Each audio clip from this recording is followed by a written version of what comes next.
شو صار معك؟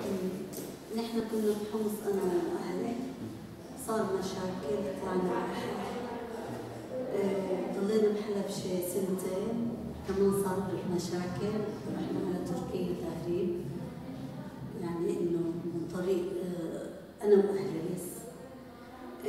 وقت رحنا على تركيا رحنا على منطقة قهرمان مراش، ما زبط يعني إنه ما زبط. طيب في سوريا القسم بسوريا ليش طلعتوا من بيتكم؟ شو صار معكم؟ نحن بحارات القديمة تحاصروا وما عاد في حدا بنوب، يعني فضيت الحوارق كلياتها، لحد هلا ما في يعني حدا. طلعنا من بآخر لحظة، فورا طلعنا على ريف حلب. شو صار هنيك؟ ليش طلعتوا؟ شو صار يعني قتل العالم كلها طلعت؟ حالتنا صار في ثوار والنظام يعني صار يتقاطع مشاكل بين النظام والثوار. وصاروا يضربوا علينا، النظام صار يضرب علينا من شان الجيش الحر والثوار. ما عاد نقدر، العالم كلها طلعت انه صار بعدين اخر شيء اللي بقيوا فاتوا العلوية لعندهم وذبحوهم. انه في كم عيلة انذبحت بقلب البيوت وقناصات من جميع الحواير. ما عاد نقدر بنوب، يعني فضيت بليلة وحدة الحارة كلها فضيت. وطلعنا وجينا يعني وصلنا لهون بعد. وطلعتوا وين؟ على حلب. شو صار معكم بالطريق وانتم رايحين؟ هلا نحن رايحين على حلب ما في شيء، فورا طلعنا كانت حلب ما في شيء.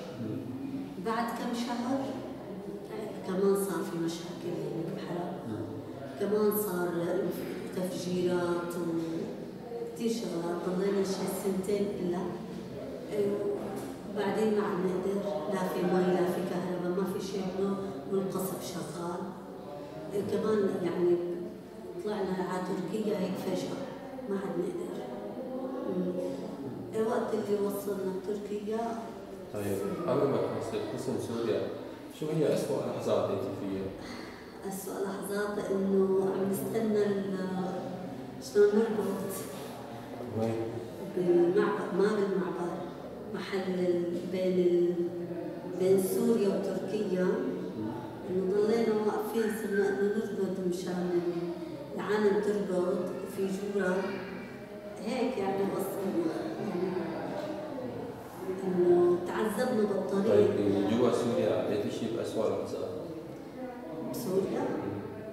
لا، أسوأ لحظات بالمشاكل بالحرب، أسوأ لحظات إنه ما عاد في بنوب كهرباء، ومن شارع لشارع ما عاد نقدر نقطع. يعني أختي بالحارة الثانية ما عاد نقدر، لا هي تجي لعنا ولا نحن عندها. يعني خلص بالبيت وصلت المرحلة إنه الشارع اللي حدنا ما نقدر نمشي منه، إنه يعني خلص هيك مثل السجن، إنه انحبسنا. وقت اللي هربنا القناص، نحن نهرب ويضرب القناص وقت اللي نهرب، يعني العالم كلها استنفرت، ما عاد تقدر. شو صار معكم بالقناص؟ إنه القناص إنه يضرب بين ما مرق في شارع عام، كل ما حدا يقطع منه يضرب، إن كان سيارة إن كان شخص، يعني كثير عالم انقتلت بسبب هذا القناص. إنه حتى نحن السيارة اللي عم نمرق اللي بقلبها نحن ضربوا القناص علينا. كنا هيك واقفين على شعرة، يعني إنه بأي لحظة يصير شيء. شو صار معكم وقت القناص؟ وقت القناص ضرب عليكم السيارة؟ هلا نحن وقت ضرب بالسيارة راحت بسرعة، بس انضرب تحت الضوء شوي. شو كان شعورك هذيك اللحظة؟ والله حسينا حالنا إنه خلص آيسنا، إنه ما عاد في حل ثاني، إنه هذا القناص خلص يلي بده يقطع بده يضرب. ونربط نحن إذا بطريق ماشي نربط. كنت عم بشتغل أنا هنيك، روح بالحواير وهيك، بعدين وقف الشغل ما عاد في، بس كله كان بالوسط ما في. الآيس يعني شيء نرقد شيء إنه هيك نعمل، ما في حل ثاني. وهيك. طيب فيك تحكي لي القصة من البداية، كيف شو صار معكم بالبيت وليش طلعتوا؟ كيف على الطريق صار معك؟ كيف الناس ضربوا عليكم؟ بس تحكي لي اسم القطة. هلا بدي أحكي مصر. قولي هي القطة، شو اسمها القطة؟ غير اسمه؟ سمية. تمام، فيك تقولي هي القطة اسمها سمية. هيك كمان في الحمص، وتحكي لي قصتك بس على أساس إنه القطة. فيك تقرأي بالكاميرا. هاي القطة اسمها سمية، كانت عايشة بحمص ومع أهلها، ووقت صار في مشاكل وحرب يعني ما عاد يقدروا لا يطلعوا لا يفوتوا، الشغل وقف وكله وقف، وصار في يعني ضرب كتير وما عاد نقدر، القطة ما عاد تقدر لا تروح ولا تجي.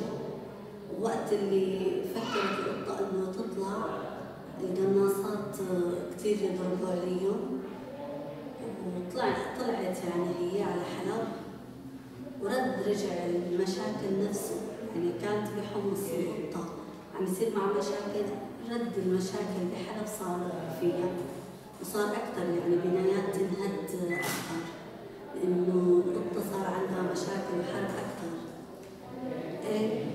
وبعدين آخر الشيء ما عاد تقدر لا هي ولا أهلها، يعني ما عاد يقدروا. طلع على تركيا تهريب يعني، وطريق التهريب صعب، مع يعني تعبت كتير ووصلت على تركيا. والمعيشة هون بتركيا يعني القطة إنه إجباري، هون ما في بيت ملك، يعني إجباري، يعني بدها تشتغل بدها تطعمه بدها تعيش. هيك يعني لحد هلا هيك القطة عم يعني تسعى.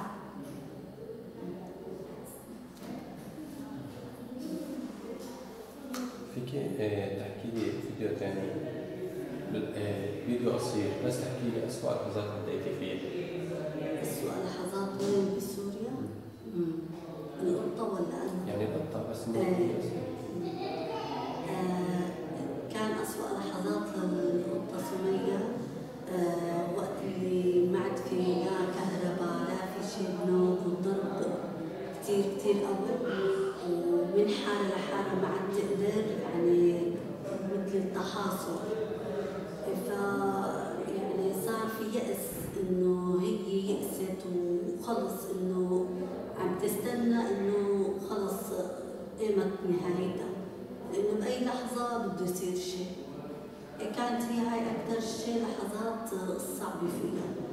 وحتى صار في لحظات بحلب كمان ساءت الأحوال لسه أكثر من حمص آخر الفترة، يعني القطة لسه تعذبت أكثر، يعني المعيشة ومي وكهرباء وتفجيرات وضرب،